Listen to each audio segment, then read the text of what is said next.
nice. Yeah. So, and sort of speaking of that personal touch or whatever touch you want to make with a business, we want to talk about branding or rebranding or end rebranding. And you have an interesting angle on that. Yeah. I have prepared. You have prepared. So, tell me your thoughts on this. What's your angle? You got steps for branding. Is that? Yeah, there's actually 12 steps to, I guess it's signs, right? Okay. That maybe you need to rebrand. Signs when you need to rebrand. When you need to rebrand. Yeah. Okay. So I have 12 of them, but I will just list them, and then I think I'll give you top 3. All right. Because we can go into every one for a good while. So yeah. You want me to jump in? Yeah, let's jump in. How long is this? How long are we going, brother? 15, 20 minutes. All right. That's right. We're keeping it simple. Yeah. Okay. So, all right, here's the top 12 here, or the 12 that I have. Our brand name no longer reflects our company's vision. Number 2, we're embarrassed to hand out business cards. Oh. Our competitive advantage is vague and poorly articulated. Our brand has lost focus and become too complex to understand. Our business model or strategy has changed. Our business has outgrown its current brand, and we're undergoing or recently underwent a merger or an acquisition. Our business has moved or expanded its geographic reach. We need to disassociate our brand from a negative image. We're struggling to raise our prices and increase our profit margins. We want to expand our influence and connect to new audience. We're not attracting top talent or the positions we need to fill. So that's pretty jam-packed. Yeah. With there's a lot, and I actually think that would probably cover a lot of companies potentially that would have to rebrand at one point or another, or maybe several points in their existence. Yeah, I really found this fascinating because a lot of people just think they create their brand and they're set.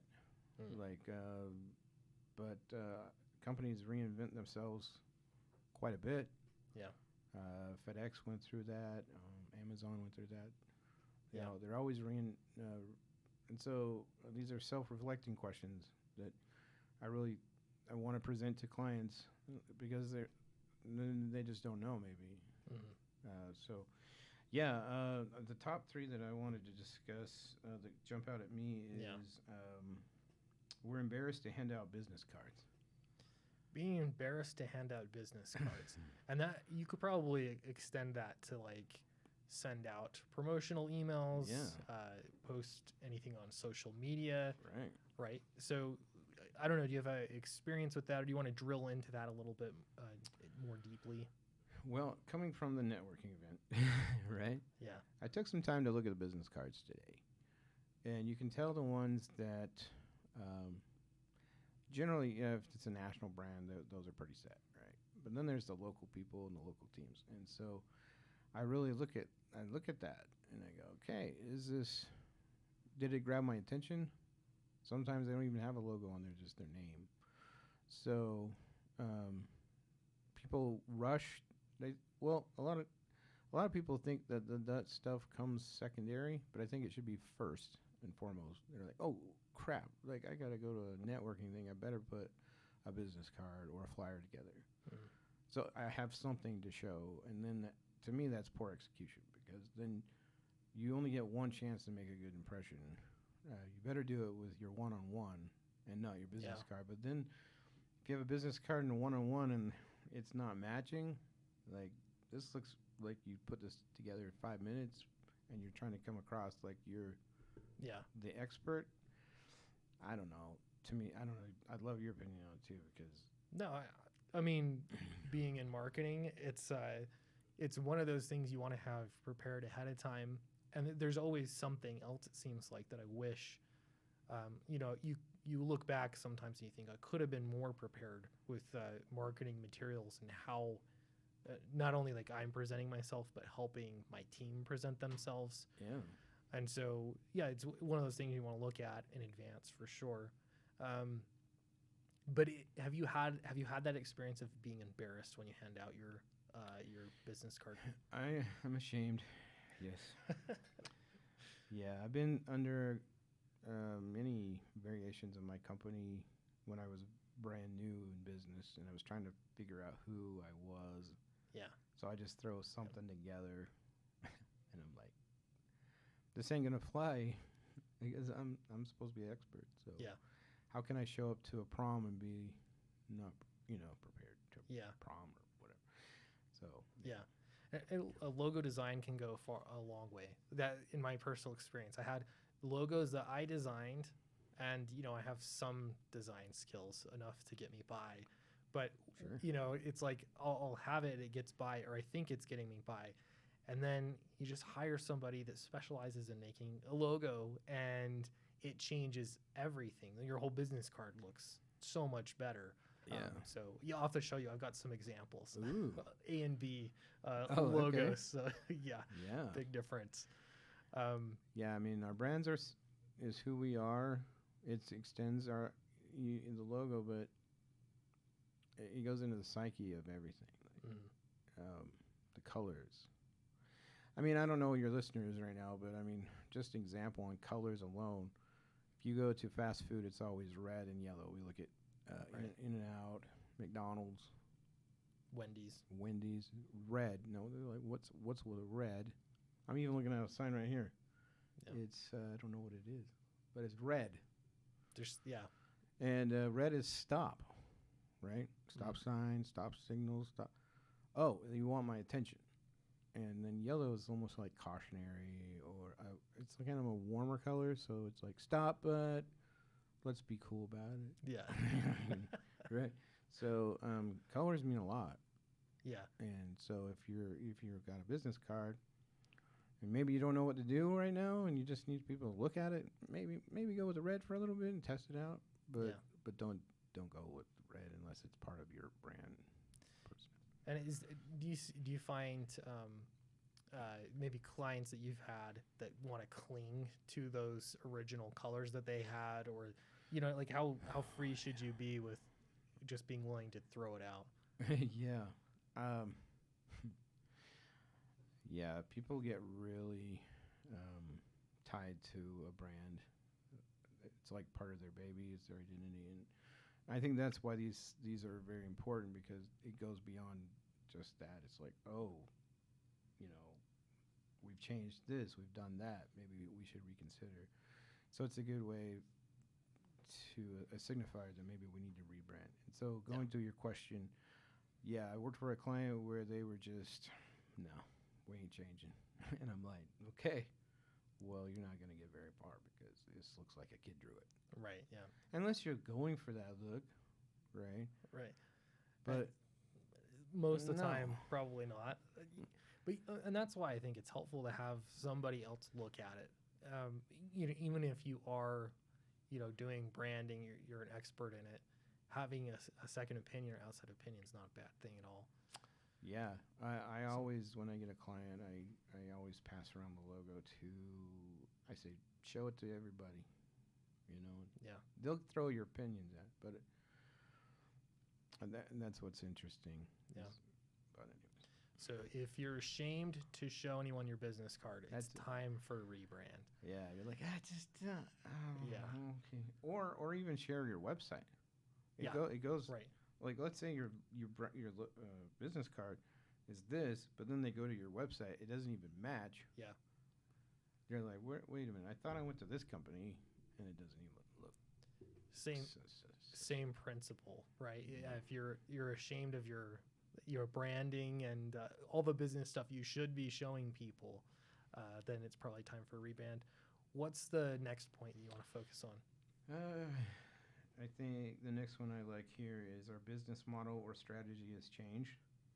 Isn't our business always like it's never like sit still for too long. It's like, it's always running around, and you're always growing and developing, and maybe 5 years down the road, it's not even the same company anymore. Yeah. You're not even the same. You don't even offer the same. Your clientele's have even changed. You're not servicing. So yeah, that's a clear change. And there's some famous brand I know you mentioned a few out there already, like FedEx. I think there's a lot of famous ones out there if you think about it, and they can be relatively minor brand changes or pretty major brand changes. But regardless, being willing to make that pivot when you need to can be a good thing. Do you have, I mean, I think of you, Design Hemp, for example. Wasn't that initially you had some kind of a pivot there for your own company? Oh, yeah. We're working primarily more with cannabis industry. And so, I mean, Design Hemp is a DBA of Regraphics legally, but yeah, right now I just went under a new redesign of Design Hemp. I wanted to test out the industry and see where, like, this is where I'm going to fly my colors and everything. And so I just came out with a minimal viable, something to get out to the public. Hey, here I am. But I knew it's too generic. It was too generic. I needed something unique, right, that no one's seen before, and something that would stand for a while and align with what I'm trying to do. And real quickly with the psyche with Design Hemp, it's about balance and unity and coming together with your brand. And right now our tagline is reach, brand, zen, and grow. So we're tying into the whole zen vibe, and that's not a very big stretch in the cannabis industry. Yeah. I mean, everybody's kind of wellness, zen, getting healthy, and aligning that way. So it was a better way to represent the brand for me. And the way that I designed the logo, it goes with sacred geometry, and so could go into that for a while. So I don't know if a lot of people realized that Olive Garden over the last decade, well, I think it was the last 5 years actually, rebranded their whole logo. Did you? I didn't notice. Did you aware of that? I wasn't even aware. I came across a really interesting article about that rebrand. It was really, if you think of the old Olive Garden, it was floral and more Mediterranean feel. Yeah. And now if you look at it, it's cleaned up. The grapes everything's just been cleaned up. But the point I want to bring up is that slight change that they did, people started disassociating with it. They lost. I don't know if it was a poor execution on the designer or whatever, but I'm just letting you know how important a rebrand can be, and making sure that you do it properly or that you get input before you launch it. Because I think they lost like $2 million, or I don't know the amount of dollars. Over a logo change. Over just the logo. Yeah. They're like, we don't want to come. And they lost customers. Wow. So they've spent, now it's more your family restaurant. They wanted to come across that way. So. Yeah. Anyways. So, yeah, important to take some thought into it. Absolutely. And sometimes, rebranding can be super beneficial, and again, examples of that are abounding. Yeah, I'll go over the top 8 here just real quick. I know I'm throwing a lot of stuff at you. Oh, that's good. But why invest in rebranding or branding? You want to grow your brand equity, solidify your brand authority, deliver on your brand promise, stoke customer loyalty, command a premium price, attract top talent, render competition irrelevant, and attract ideal customers. So going with what you're saying, a brand can absolutely, when executed, and there's a whole lot of buttons in place that put those in check, but you can double your income just by aligning with changing the brand. And there's a certain level of trust too, I think. What is your next point that you wanted to go over? Your third point that you wanted to drill in on? No, I kind of I go over the place. Very good. We're not attracting top talent for the positions we need to fill. I'm gonna skip that one. Let's see. We're struggling to raise our prices. I think that one's a good one. That can be, yeah, very good.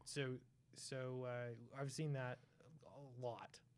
Companies trying to raise their prices, maybe out of necessity, but maybe because they're trying to hone in on the right market. Yeah. You know, so that'll come up. So how does rebranding help there? So what we do is we look at their brand hierarchies, right? We understand their personality. There's a whole quiz that they take. And then we know how to speak to their audience, right? And then if we get to the right audience, then we can dial into the messaging. And then we want to look at like how much you want. We want to look at your goals, how much you want. So it says we want to expand.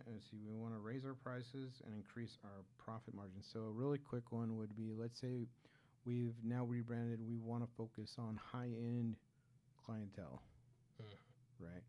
You want to make sure your stuff is looking high-end. Yeah. So the people that are rolling in the Bentleys can be like, dang, I got to be with that. You know, they don't want to be like, well, what is that? Like, yeah. So that's how you identify, I think, some of those identifiers. Yeah, there absolutely. I think there are instances where I'm maybe trying to buy something on a website and it looks like it was homemade. Like everything screams homemade. And in some cases, for some businesses, maybe that's what you want. You know, there's a website I go to buy seeds at, you know, for when I'm gardening.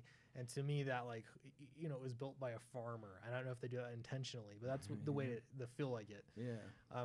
On the other hand, you can, you know, you're looking for a premium product. You want to buy something, you know, that's it's top of the line or close to it. And you go to a website and it looks, you know, has that homemade look. The branding's not there. Yeah.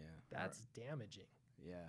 A good example for me, two brands. I've gone from Gillette. I was a Gillette man, right? Because I'm like, it just felt premium to me. Yeah. You know, even though it was like $5 more for the blades than the other ones, I was like, I'm loyal, and that's where you get loyal. Yeah. You can raise your prices, but if you give that feel or that vibe, then I'm getting some premium quality out of it. I will spend that extra. And so, but I jump shipped, and now I'm at the Dollar Shave Club. Oh, yeah. I don't know if you heard that. Which is the opposite. Yeah, it's like cheaper. Cheap. But they have a user experience. Yeah. And it's easier for me, and like, but I still feel like I'm getting. They still deliver on the value of their brand, and I pay every month.